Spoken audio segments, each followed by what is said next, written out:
Hello and welcome all you beautiful creatures to the most bombastic plastic show on Channel 515, Fritzy Factory TV. That's right, today we are talking about the most anticipated cinema viewings of the past few years, Barbenheimer. As a disclaimer, I will not be attempting Barbenheimer in the correct fashion. By this I mean I'll be taking a day break in between the two movies. Well, it will still be within a 24-hour frame, it's just I couldn't do it all in one day due to my schedule. My schedule does not like me. Okay, one last thing before we get more into this, I just want to say that this video will be in a different format-ish, so I hope you enjoy it. Basically, I am planning on going to see Barbie and Oppenheimer just in 2 different days, and then I'll be coming back here right in this little spot and giving you guys a review on both movies. You know, it's easier just to put it all in one video, honestly. Before we get into our Barbenheimer-filled day, let me give you some quick synopsis of both of the movies. Starting off with Oppenheimer, the synopsis given on Google is, during World War II, Lieutenant General Leslie Groves Jr. appoints physician J. Robert Oppenheimer to work on the top-secret Manhattan Project. Oppenheimer and a team of scientists spend years developing and designing the atomic bomb. Their work comes to fruition on July 16, 1945, as they witness the world's first nuclear explosion,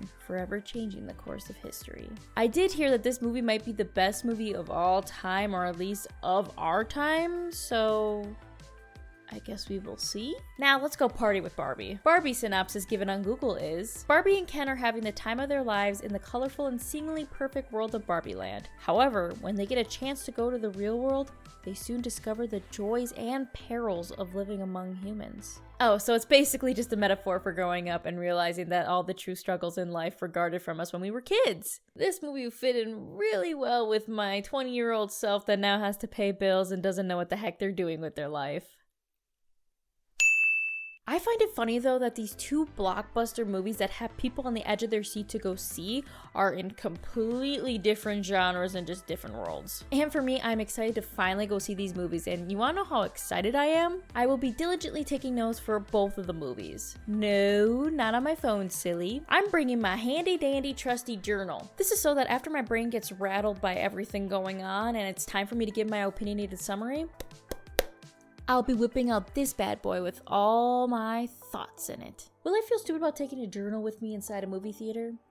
Yes, but at least I won't be blinding everybody in the theater by taking notes on my phone, so I think it'll be fine. And of course, before we get any further, this is your warning of spoilers. I will be giving a quick summary of both of the movies and then giving my full thoughts on them. If you have not watched these movies and don't want to be spoiled, then don't watch this video. I don't know why you clicked on it on the first place. I guess I can't. I guess I shouldn't judge. If you are staying and haven't watched the movies, that's a you problem. Now, let's travel back in time and get this video started. Enjoy. So now I'm here to see the first movie that we were watching out of the two Barbenheimers, which I'm going to start off with Oppenheimer. I honestly wanted to start with Barbie first. Actually, no, I wanted to start off with Oppenheimer first because I wanted to do, you know, I wanted to start off with Oppenheimer first because I thought, you know what, it's sad, it's long, there'll be big kaboomies. We can then end off with Barbie as like a happy-go thing. Plus, I have to go to work right after Barbie, so rather not be sad going into work because I'm already going into work. But I do have my, wait, give me a second. Give me, like, frickety frackety frack, frickety frack. I do have my handy dandy notebook that I will be taking notes during the movie so that when I get home and give my little summary review, I got it. See, I'm smart. But yeah, I'm gonna go in there. I just had a vocal lesson today. I had some Panera, so I'm not getting popcorn in the movie. I know that's probably like sinful to not get popcorn and like a drink, but I already spent money today. I spent money on this movie. And I'm already full. So, but anyways, let's just get into the movie and get ready to watch. That was a movie. All I can say is, I don't know if it's just me experiencing watching a movie by myself in a theater, you know, never being able to sit down and enjoy something by myself in this aspect, but a movie like that is making me fall in love with why I love movies and TV, and it was I still need time to, like, collect my thoughts, look over the scribbles I made in my journal, because they are all over the place. I literally could not see in the theater, which I should have known when taking notes, but all I can say right now is that it is something. And it's a 3-hour movie, but it doesn't feel like 3 hours. Let's just get back to my place so I could actually sit down, recollect my thoughts, rewrite out everything, and be able to actually give out a better explanation, because right now I'm just... I need a 40-minute drive to get my my thoughts cleared. Whew. Oh, God. We are going to get into my thoughts on Oppenheimer, and then I'll give a rating at the end of what I actually, like, full collectively thought of it in a numerical rating system. Anyways, number one is that everybody kind of knew this before the movie came out, but, like, it really hits you when you're watching it, is there are so many A-list actors in this movie. One I knew that was in it is, of course, Robert Downey Jr., and he's one of my favorite actors of all time. Like, I am a big Marvel head, and Iron Man is one of my favorites for a long time, but even movies from, like, basically when he was a child to now, I love him as an actor, and he did so well in this movie. But you got, like, Florence Pugh, you got Josh Peck, I don't know, or you got the guy from The Boys, and so many others that I'm just picturing their faces right now. There are just so many A-list celebrities, and sometimes you gotta worry about that in a movie if they're only just bringing them in because, you know, oh, this will bring more people to the movies because maybe their favorite actor or actress is in this movie. But they all did an amazing job. Oh my God, the guy from Beautiful Creatures is in it too. I haven't seen his face since, like, Han Solo, sorry. The movie's just called Solo. But I haven't seen his face in a long time. I don't know, there's just so many actors in here that they all did an amazing job. Also, I know this is like one thing I'm going to have later on, but I'm just going to bring it up now, is that the one thing I like about this movie is that it's not your basic biopic of somebody. It has a compelling storyline to it that still tells their story, and I love it how they're brutally honest, truthful about the representation of Oppenheimer. Like, I know there is a thing going around on the news that one of his relatives, like, from now, of course, because they would have to say something on the movie, but that they were not happy that they added in the apple scene, where he basically injects it and tries to poison his professor.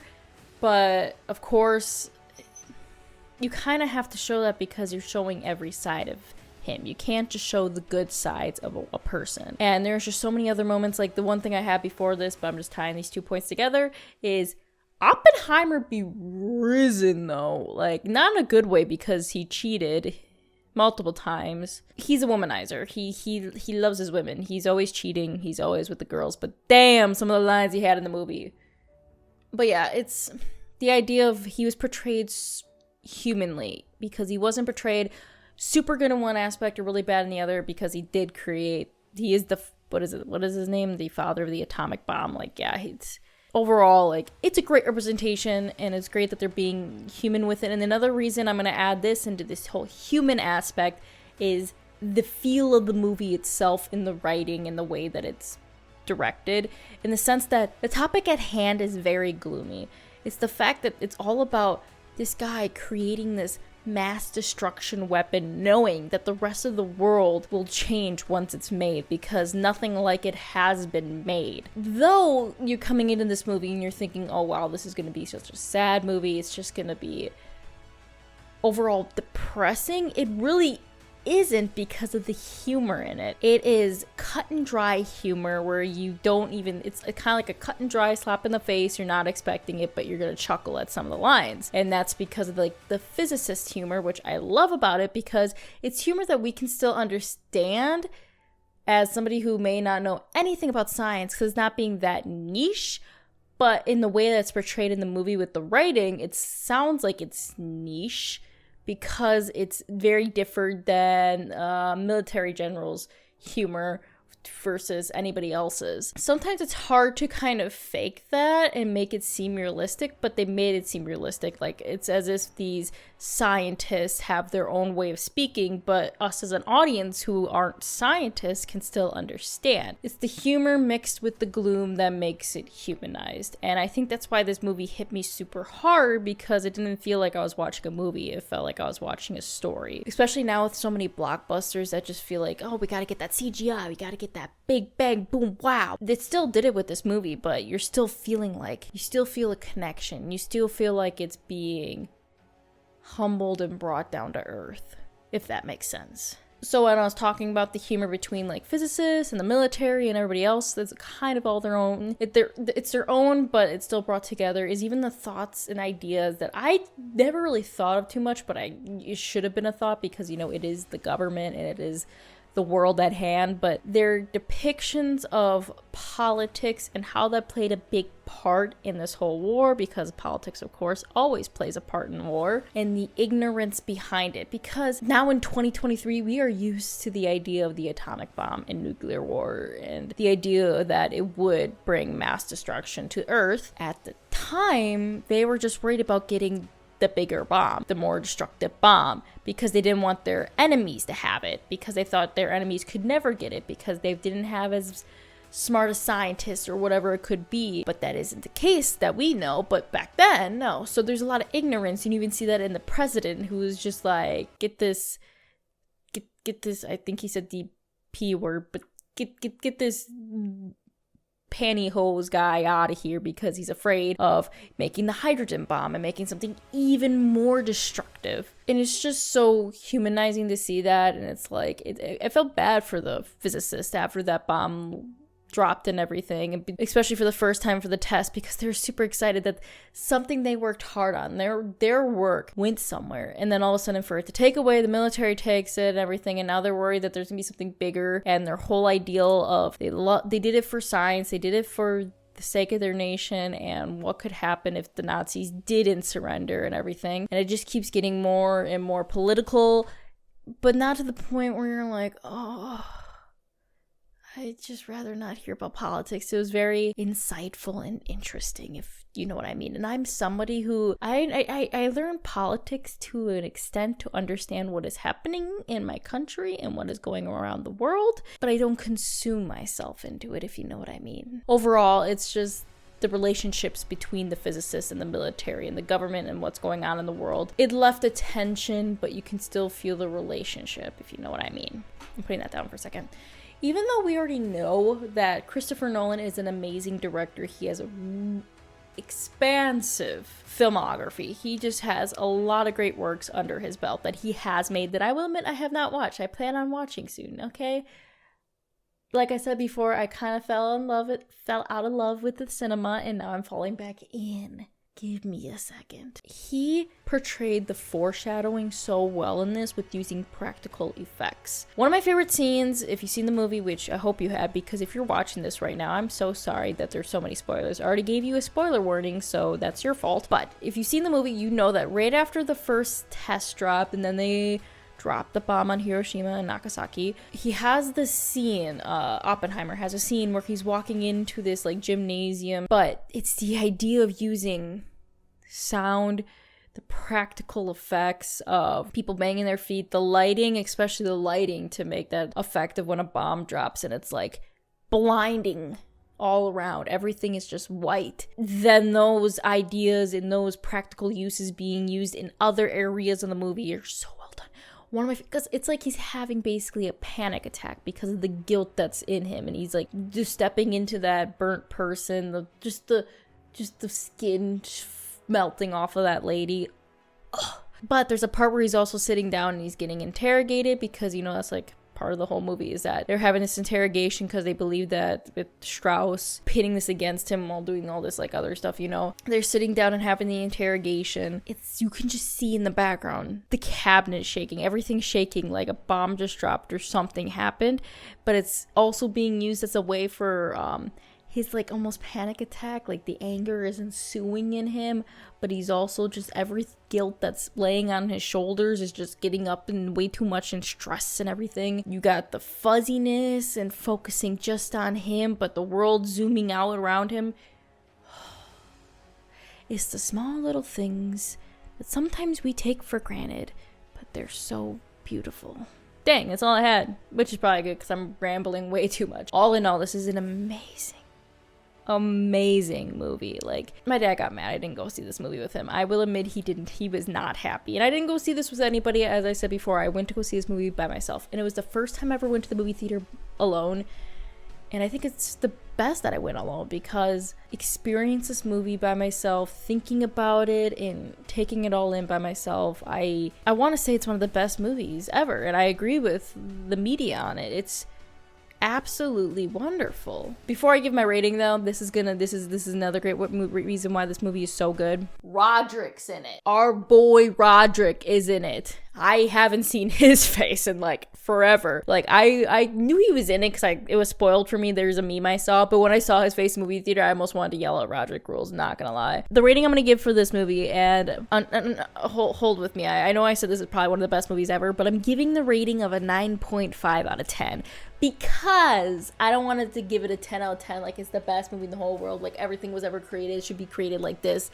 No, it's gonna be a 9.5. There's always room for improvement, but it was honestly an amazing movie, and they did an amazing job. The cast, the writing team. Before I go and we do Barbie, I'm gonna say this right now. With the strikes going on with the Writers Guild and the Screen Actors Guild, all I gotta say is no AI would write a movie like this.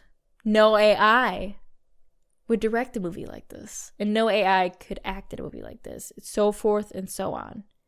Only humans with a passion and a creative mind can make a movie like this. Let that sink in when you're thinking about the strikes. Anyways, let's get on to Barbie.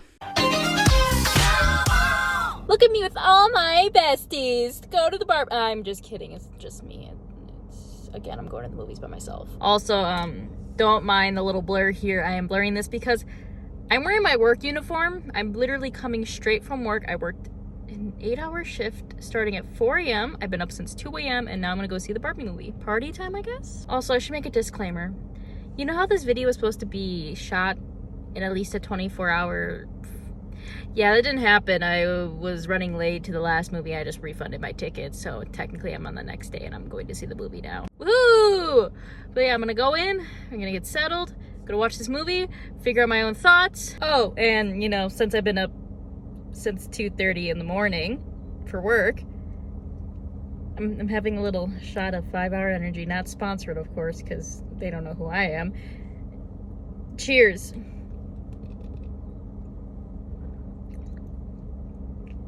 Ooh. Sugary. So I'm feeling a certain way after that movie, and I kind of makes sense because I kept seeing on the internet, I got spoiled a little bit with a few things, but the one thing I heard that wasn't a spoiler, but people kept saying, is that you walk out of that movie not expecting to feel the way that you feel. Yeah, that's how I'm feeling right now. In all honesty, I'm feeling things that I didn't realize I was gonna feel, and it surprised me. This movie surprised me. I'll talk about more later when we get home. It's not like you guys are coming to my house. Well, kind of you are, because you're getting invited in a way through video form. Anyways, when I get back home later and I'm gonna record later and have my thoughts, because I actually surprisingly wrote more in my notebook than I did during Oppenheimer. I don't know if it's because there are so many things just coming at you that you're just like hitting you in the face, and it's just something that's kind of memorable. Yeah, there was just a lot more that I just had the need to write down. Also, I didn't have a random guy sitting next to me, which was my problem. So I felt very awkward writing because I had a guy I did not know.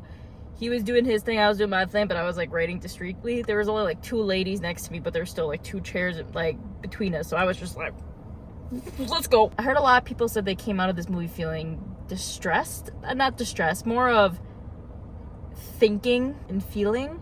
But that's how all movies are supposed to make you feel. That's how all performative art is supposed to make you feel. I actually feel liberated after watching that. And maybe not for the way that you might think. How about we just get back to my place and I'll tell you. Also, before I go, now time to finish the last half of this. Also, I didn't make this preference before, but please drink your caffeine at a normal dosage. What I was saying, make sure you don't actually you can't overdose. Just be smart with your caffeine intake. See you later. Now I'm finally back home from the movie, and oh, am I feeling things. Like I said before, yeah, it's gotten worse. The scribbles got worse.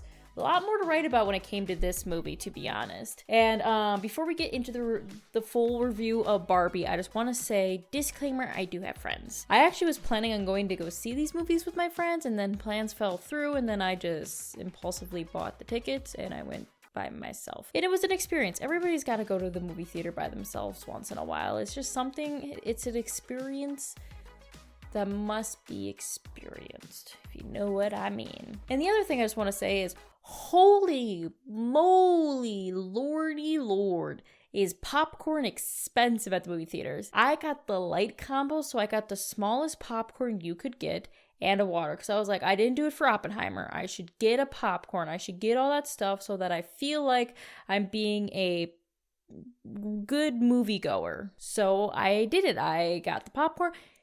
Yeah, a junior size popcorn and just a bottled water, was like $13.75 after tax. Like, huh?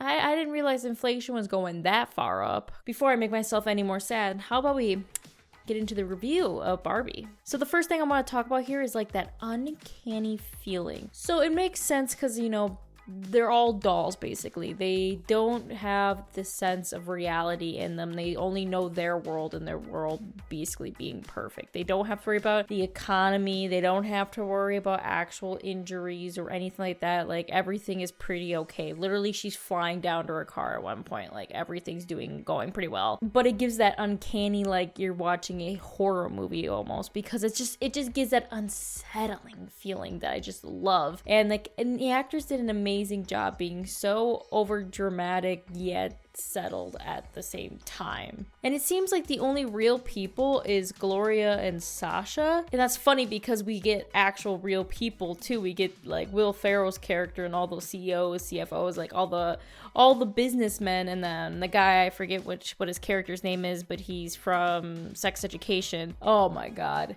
They didn't even feel real, and they're supposed to be real human beings, which I thought was very, very odd, to be honest. And to go on with everything too is the stereotypes they put in here. I remember like seeing so many political thoughts, is that the right word? So many of those types of thoughts ruining people's experience because they said, oh my god, it's too feminist, or pushing this agenda. Kind of like, it's more or less, it's like it's hitting on a far right stereotype for women, far right stereotype for men. It's going in one way or another, and it's just going those ways. It's not just the women. It's not just bashing men. There are points where they even show like the more bad things about pushing too much of like a certain stereotype on women. And also just trying to find a purpose within yourself. Like, the only reason why Barbie Land turns into Kendom is because Ken doesn't even know who he really is. He thinks he has to be like what real life men are like, and of course that is still a very push stereotype that the movie portrays, because if you're someone new coming into the world from a very guarded, gated area, that's what you might see, to be honest. I know there's more than a black and white, but the movie is playing that black and white aspect. And then I was saying is that Ken thinks that this is his calling because Barbie's not really giving him the attention. I'm sorry to say that, Ken, but she's really not doing that for you. And then of course later on in the movie she has to sit down with him and it's like, hey, your job, your life goal cannot be me. You have to find out who you really are. And then there's that whole spiel, her whole monologue and everything, and then he finally gets to understanding that, and then she has to figure out what her job is, what she really is, because she was just labeled as stereotypical Barbie, but she doesn't want to be that anymore. And to add on to this whole like black and white stereotypes and everything, and the reason why it's not okay is because you need human complexity to live, to be able to function properly. That's what Barbie starts to realize when she leaves the world. Yes, it smacks her straight in the face, especially with everything Sasha told her. This moment really sat with me. The idea when she was like crying, and it wasn't even like good tears, it was sad tears, and she says, this feels good. This feels right. And it's true, because you can't be a human being and be happy every single day of your life at every single moment. There are going to be times where you fall down, where it's going to hit you, and you just need to let it happen. You gotta let the tears out. You gotta let yourself be sad once in a while, but don't let it consume you. Same way as the happiness. There's always should be a balance in life, and I think that's what Barbie starts to realize, is that she didn't have a balance, and that was causing her to corrupt in a way. Not even corrupt, more of just open her mind. I don't know. The happenings of Weird Barbie is so relatable. I actually remember when I was younger, I of course played with dolls. I don't know if we had all Barbies. We had like a mixture of dolls, of course. But there was this one doll that I had that had red hair, and I think it's supposed to be like a Little Mermaid doll. And then there was like another doll too that I accidentally put in my dog's kennel because I don't know what I was using the kennel for, you know, imagination. And I remember the next day my mom shows me the doll just completely ripped to shreds because my dog now, she is almost 13 years old, and at the time she was a very young little puppy, so it happened. I remember I was so sad, but I still played with the doll. It wasn't completely destroyed, but it didn't register in my brain right away, but that video, Barbie, I did not realize she got discontinued. I had that Barbie doll because I was looking at her and I'm like, that jacket looks familiar. And then when they showed, like at the end of the movie, they had the end credits, I'm like, oh my God, I have that doll. Well, I don't know if we still have it, but I had that doll growing up. I just almost don't remember the TV on the back, but now I do because I remember the jacket was cut out and there was just something on her back, but I had that doll, and you know what? Don't be ashamed of yourself, video girl doll thing, because you know what? I liked playing with you when I was younger. You were a good doll to me. Oh my God. So this movie it felt very like cookie cutter because they were trying to go with this doll like life. And then at the end is when everything just starts crumbling. And when Madam President drops the F-bomb, I went, what the? I almost followed along with her because it just hit me out of nowhere. Oh my God. And the one character that felt like he wasn't a doll, but he was a doll, was Alan. Alan deserves everything in the world. Of course, he's played by such an amazing actor, but oh my God, he deserves everything in the world. I'm like, he is one of the girlies. He truly is one of the girlies. And I think it's just funny when he tried to escape, but he's like, he never got the chance to finally escape because no one cares about Alan. And even at the end, when they're supposed to have this resolve and be able to appreciate one another and love one another, and they just completely ignore Alan again. I'm like, give Alan love. He deserves it. Ken can go sit down for a second. He gets enough attention.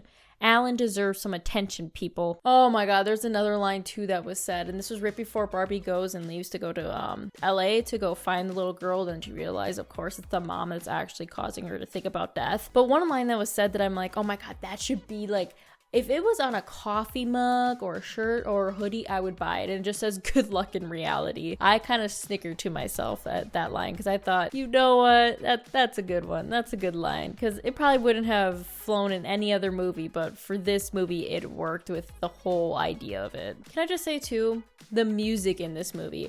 One, when Ken starts to figure out more about like what real life men are like and everything and the patriarchy and everything like that, the divorced dad music hit me. I literally wrote that down. I was just divorced dad music because I was like, oh my God, I love me some divorced dad music. And then when it starts playing on the car radio after like Barbie Land starts to become Kendom, oh my, it was so freaking funny. And then you got the campfire guitar guys. I was chuckling so much at that part. And then you got Ken's song, of course, and I literally, no joke, today I've been just editing videos, just slaving away, and I couldn't stop singing that song. And then I was just like, I can't even pay attention to my video that I'm editing because I'm paying too much I'm singing the song and not listening to myself talk. So editing took a little longer today. The monologues in this movie, America's character, Gloria, her monologue that starts switching the girl Barbies back to like their normal mindset and not stuck in this like trance that Ken put on them. I feel you. And that was just so well written. Even if anybody says, oh, this is such feminist propaganda or anything like that, you know what? I don't care. I liked it. It hit. It was very empowering for the moment, and it became a good plot point. And you know what? If you didn't like that line, everybody has their own opinion. And then Barbie with her monologue too with Ken, she starts to kind of become one with herself. It's almost like Gloria was teaching her that through that, because they have that connection since Gloria was playing with that stereotypical Barbie. Also appreciate the John Cena cameo. Perfect. Love it.